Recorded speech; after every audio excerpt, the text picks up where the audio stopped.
KTN 82 미중 칩 기술 전쟁 4. 미국과 동맹국을 분리하라.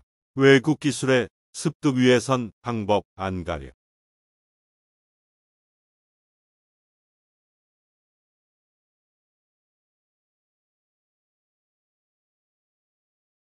국제전략연구소 CSIS 2023년 5월 3일 그레고리 시 앨런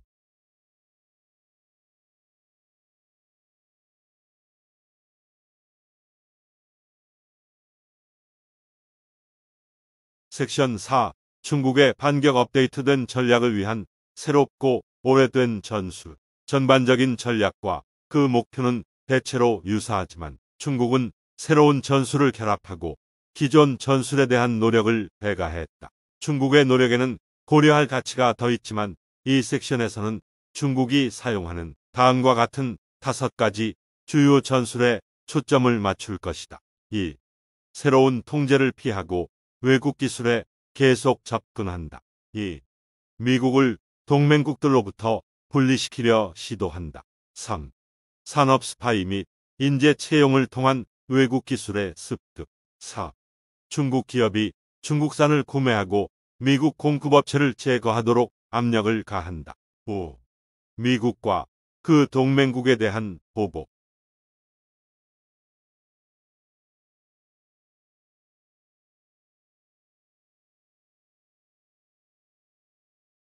2.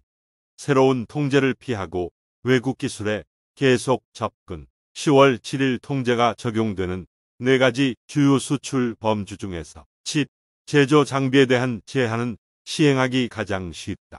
이 장비는 크고 매우 비싸며 엄청난 양의 판매 후 지원이 필요하다. 수출 통제를 보다 쉽게 시행할 수 있게 해주는 모든 기능이다. 반대로 AI 칩은 작고 가벼우며 판매 후 지원이 전혀 필요하지 않을 수 있다. 따라서 밀수를 위한 이상적인 대상이 된다.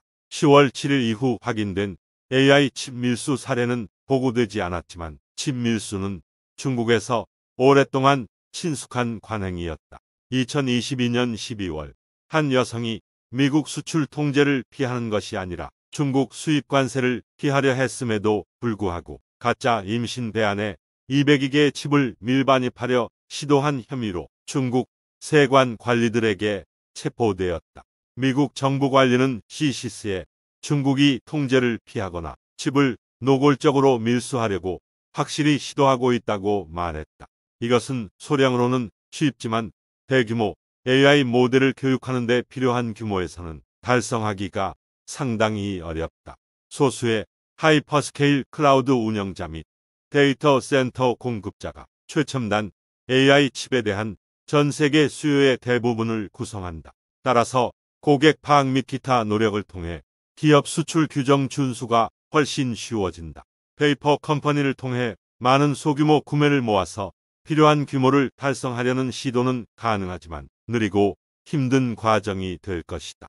미국 정부는 또한 밀수업자를 잡을 가능성을 높이는 데 도움이 될 수출 통제 집행에 대한 정보 커뮤니티 지원을 강화했다. 그러나 최근 몇 주 동안 중국은 페이퍼 컴퍼니, 식별 및 미국 수출 통제 및 제재 준수를 위한 기타 조치와 관련된 기업 실사 노력을 지원하는 외국 컨설팅 회사에 대한 단속을 시작했다.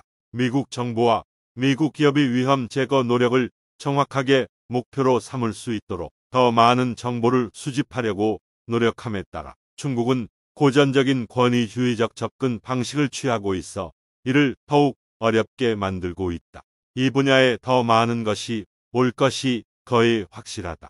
제어를 피하기 위한 중국의 보다 시급한 전술은 클라우드를 통해 컴퓨팅 용량에 액세스하는 것이다.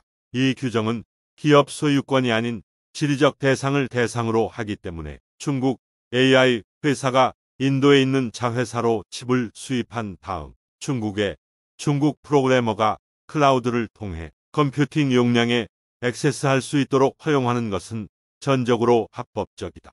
이전 CSIS 보고서에서 예측한 바와 같이 이것은 실제로 발생하고 있다. 마지막으로 중국 AI 회사는 칩이 처리 능력과 상호 연결 속도에서 이중 인계값을 충족해야 하는 수출 통제 성능 인계값을 준수하는 칩을 사용하여 성능 저하를 간단히 흡수할 수 있다. AI 모델 훈련을 위한 칩의 선두 공급업체인 엔비디아는 합법적으로 중국에 수출할 수 있는 최고의 AI 칩에 축소된 인터커넥트 변형을 출시했다. 센터 포 더 가버넌스 오브 AI의 레나르트 하임은 국제시장 모델과 비교하여 이러한 칩 중 하나를 사용하는 경우 전반적인 성능 저하가 10% 미만이라고 추정했다. 이는 자원이 풍부한 중국 AI 회사와 국가안보조직에게는 확실히 견딜 수 있는 일이다.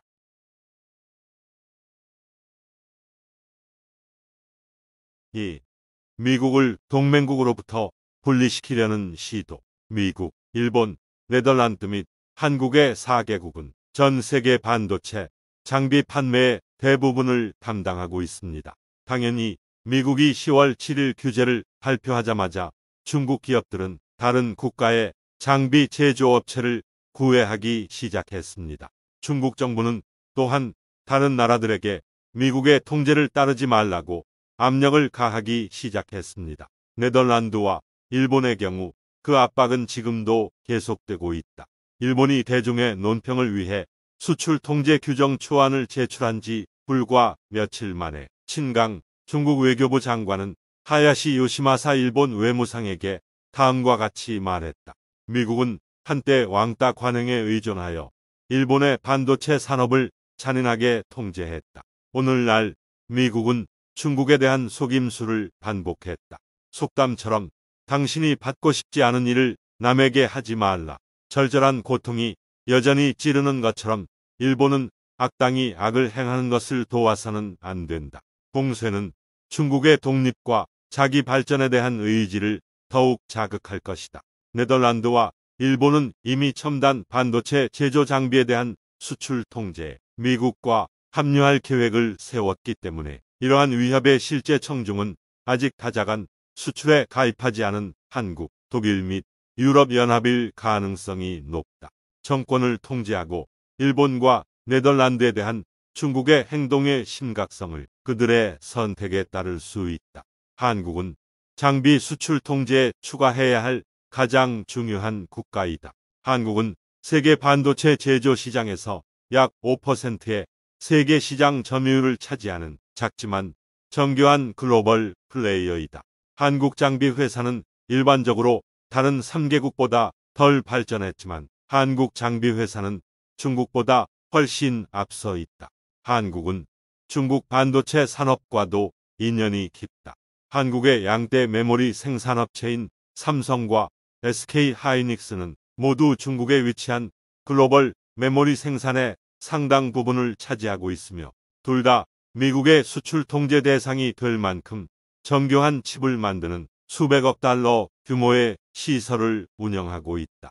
아이러니하게도 이들 기업은 한국 기업이 수백억 달러 상당의 장비 중국에서 만든 것은 없음을 중국 밖으로 옮기는 것을 금지하는 중국 수출 통제 대상이기도 하다. 그러나 한국이 17 수출 규제 정책에 감사할 이유가 있다. 통제는 중국의 주요 경쟁사인 메모리, 칩 제조업체 YMTC, 낸드 및 CXMT, D램에게 엄청난 좌절이었다. 17 수출 규제 이후 며칠간 삼성과 SK하이닉스의 주가는 크게 올랐다. 더구나 중국에서 건설됐어야 할 삼성과 SK하이닉스의 생산 능력 증설이 이제 한국 땅에 건설될 예정이다. 내년에는 한국이 중국을 제치고 세계 최대 반도체 제조 장비 구매국이 될 것으로 전망된다. 이는 중국과의 무역 적자 증가에 초조해야 하는 한국 정부를 기쁘게 할 것입니다. 반도체만 해도 한국 전체 수출의 20% 가까이를 차지한다. 한국으로의 생산 이전은 아마도 삼성과 SK하이닉스에게도 최선의 이익일 것이다. 업계 관계자는 CCC의 삼성과 SK하이닉스의 중국 생산 시설에서 중국인 인재를 빼돌린 것이 YMTC와 CXMT의 급속한 기술 발전에 중요한 역할을 했다고 말했다. 중국에서 최첨단 시설을 운영하기 위해 미래의 중국 경쟁업체 인력을 교육해야 한다면 삼성과 SK 하이닉스는 분명히 이를 덜 매력적인 옵션으로 간주할 것이다. 중국과 미국은 수출 규제 분쟁에서 한국 정부를 자기 편으로 끌어들이기 위해 적극적으로 노력하고 있다. 그러나 미국이 우위를 점할 가능성이 높다. 위에서 언급한 혜택 외에도 한국 정부는 최근 미국 및 일본과 더 긴밀한 관계를 추구하고 있다.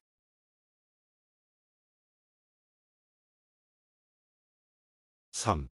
산업 스파이 및 인재 채용을 통한 해외 기술 습득. 산업 스파이는 반도체 산업이 시작된 이래로 거의 반도체 산업의 일부였다. 기밀 해제된 1977년 CIA 센트럴 인텔리전스 에이전시 보고서에서 CIA는 반도체 제조, 장비 기술을 훔치고 복사하려는 소련의 시도가 그들의 알려진 다른 모든 불법 구매 노력을 왜소하게 만든다고 썼습니다. 물론 CIA는 소련의 획득 노력이 실패하도록 하는 것이 미국의 중요한 우선순위라고 보고 소련이 주문한 모든 장비와 제조 노하우 및 훈련을 획득한다면 이 능력은 소련을 일본과 미국에 이어 세계 주요 IC 생산국으로 끌어올릴 것이다.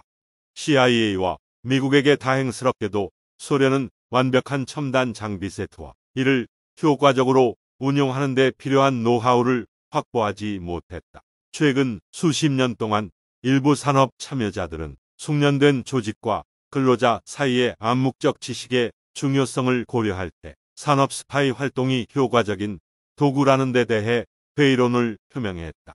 네덜란드 리소그래피 장비 회사인 아즘의 최고 재무 책임자 시포인 로저 다센은 최근 아즘의 많은 기술이 청사진에 있지 않다. 그것은 사람들의 머릿속에 있다. 청사진만 필요한 것은 아니다.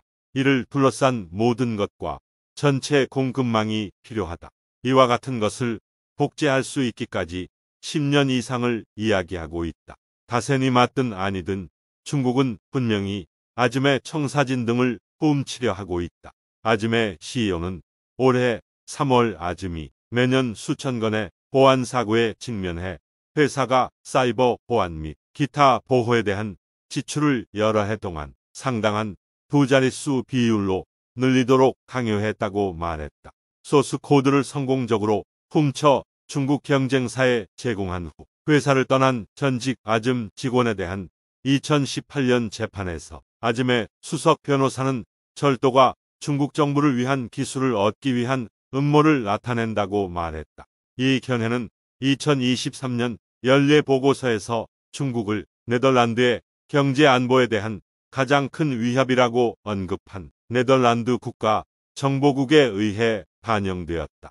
2023년 AP통신과의 인터뷰에서 에이전시 책임자는 매일 그들이 네덜란드에서 기술을 훔치려 시도하는 것을 본다고 말했다. 미국의 메모리 칩 제조업체인 마이크론은 중국 경쟁업체인 푸켄 진화의 대규모 절도 및 지식 이전의 피해자가 되었다. 스파이가 반도체 산업에서 효과적인 도구가 아니라는 주장과 달리 푸켄 진화는 마이크론의 1XNM 기술을 사용한 디램 제품 라인을 신속하게 도입할 수 있었다. 아마도 가장 큰 도전은 대만의 반도체 산업일 것이다.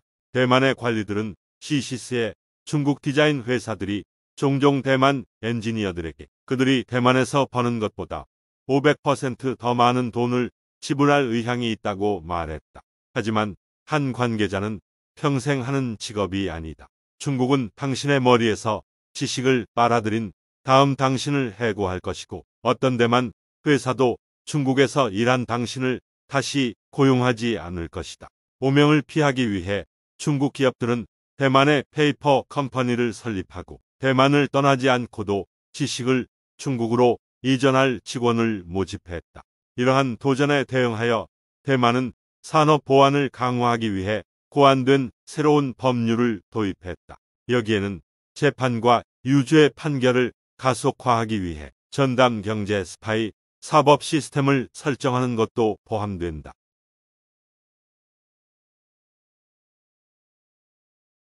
4. 중국 기업이 중국산 제품을 구매하고 미국 공급업체를 제거하도록 압력을 가하다. 중국의 반도체 장비 기술 수준을 높이는 문제를 고려할 때 중국 기업이 가진 가장 큰 두 가지 장점은 1. 새로운 혁신을 할 필요가 없다는 것과 이 많은 국가 재정 지원을 받는다는 것이다. 전자와 관련하여 중국 기업은 올바른 솔루션 또는 적어도 올바른 솔루션 경로가 이미 외국 기업에 의해 발견되었기 때문에 가능한 모든 범위의 기술 경로를 탐색할 필요가 없다. 그들은 일할 수 있다고 알고 있는 단일 방향의 R&D 리소스를 집중할 수 있다. 후자의 경우 중국산 장비는 성능과 신뢰성에서 경쟁력이 없어도 가격에서 경쟁력을 가질 수 있다. 중국 업체의 가장 큰 단점은 경쟁사 장비가 이미 잘 돌아가고 성능이 뛰어나 중국 탭업체들도 중국 장비 업체를 선택할 때 망설이게 된다는 점이다. 중국 장비 산업의 발전을 늦추기 위해 10월 7일 수출 통제는 두세 개의 장점을 모두 달성하도록 설계되었다. 선진 노드 부문에서 중국 업체들은 생산 장비 기술을 풀 스택으로 갖추지 않으면 규모의 경제를 달성할 수 없기 때문에 발판을 마련하기 위해 고군분투하고 있다. 중국 장비 제공업체가 실행 가능한 제품을 제공하는 레거시 노드 부문에서 그들은 여전히 외국 장비 제공업체와의 경쟁에 직면하게 될 것이다. 레거시 장비 제품 미국 기업 제품 포함은 수출 통제 대상이 아니다. 국제 공급자는 중국 공급자보다 성능이 훨씬 뛰어난 장비를 제공한다. 따라서 중국 장비 공급업체는 레거시 부문에서도 관련 규모의 경제를 달성하기 어렵다.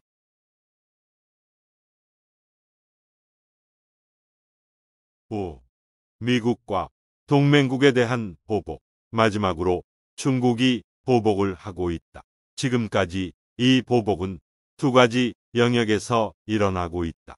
첫째, 중국은 반독점법 집행 체제를 미국 반도체 산업 기업과 관련된 본질적으로 모든 인수합병을 차단하는 수단으로 사용하고 있다. 중국은 이전에도 미국의 합병을 방지하기 위해 반독점 조치를 취했지만 법무법인 스케든의 2022년 12월 분석에 따르면 중국이 검토한 수천 건의 거래 중 금지된 거래는 3건 0.01% 미만에 불과하다. 지난 10년 동안 거의 모든 금지, 조건부 승인 및 포기는 반도체와 같이 중국의 국가 성장의 중요한 기술 부문에서 발생했다. 5개월 후 월스트리트 저널은 기본적으로 미국 기업과 관련된 모든 반도체 합병이 상당히 둔화되거나 완전히 차단되고 있다고 보도했다. 반도체 반독점 검토의 경우 중국은 상황을 악화시켰다. 둘째, 중국은 미국 최대 메모리 칩 제조업체인 마이크론에 대한 사이버 보안 검토를 시작했다. 마이크론 사례를 분석하면서 스탠포드 대학 사이버 정책센터의 기기 차이나 프로젝트 책임자인 그레이엄 웹스터는 다음과 같이 썼다. 마이크론이 사이버 보안 검토에 실패하면 중국 메모리 시장에서 완전히 퇴출되어 연간 매출 33억 달러의 잠재적 손실이 발생할 수 있다. 현 시점에서 그 결과는 유력해 보인다. 탈미 국화 접근 방식과 완전히 일치하는 것 외에도 마이크론을 제외하면 회사의 한국 경쟁사인 삼성과 SK 하이닉스에 더 많은 이익을 줄 수 있다. 중국은 이를 한국이 미국의 수출 규제 체제에 가담하지 않겠다는 외교적 당근으로 활용하는 것일 수도 있다. 반독점 차단 및 마이크론 검토, 특히 마이크론이 궁극적으로 중국 시장에서 제외되는 경우는 예를 들어 제트 분쟁과 같이 과거에 중국이 취한 것보다 진정으로 더 중요한 보복 조치이다. 중국은 미국이나 동맹국의 추가 행동을 저지하기 위해 더 중요한 신호를 보내야 할 필요성을 분명히 느끼고 있다. 물론 중국이 궁극적으로 히토류 수출 등 추가 분야로 보복 조치를 확대할 가능성도 있다. 그러나 지금까지 중국은 그러한 조치가 득보다 실이 많을 것이라고 계산한 것으로 보인다.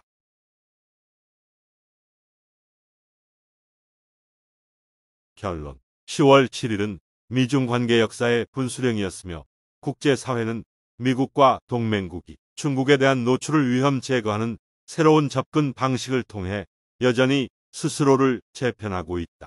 중국은 이러한 변화된 환경에 적응하고 있지만 아마도 일부 사람들이 예상한 것보다 적은 변화일 것이다. 이것은 새로운 정책을 시작하는 바이든 행정부의 계산이 적어도 반도체 산업과 관련하여 일반적으로 옳았다는 증거이다. 미국 동맹국이 승선했고 중국은 이미 극도로 공격적인 정책 외에 대응할 좋은 옵션이 거의 없었다. 그러나 새로운 정책의 가장 약한 연결고리는 중국의 AI 기술 채택을 무디게 하는 주요 명시된 목적을 달성하는 것이다. 이를 위해서는 칩 밀수를 방지하기 위한 다자간 수출 통제 집행 능력을 강화하고 클라우드를 통해 필요한 AI 컴퓨팅 리소스에 액세스하고 10월 7일 성능 인계값을 준수하는 적절하게 고급 AI 칩을 구매하는 중국의 능력을 처리하는 수단이 필요하다. 그러나 일반적으로 이것은 놀라운 일이 아니다. 기술 시장은 빠르게 변화하며 효과를 발휘할 수 있는 유일한 수출 통제 체제는 변화 속도를 따라잡는 체제이다.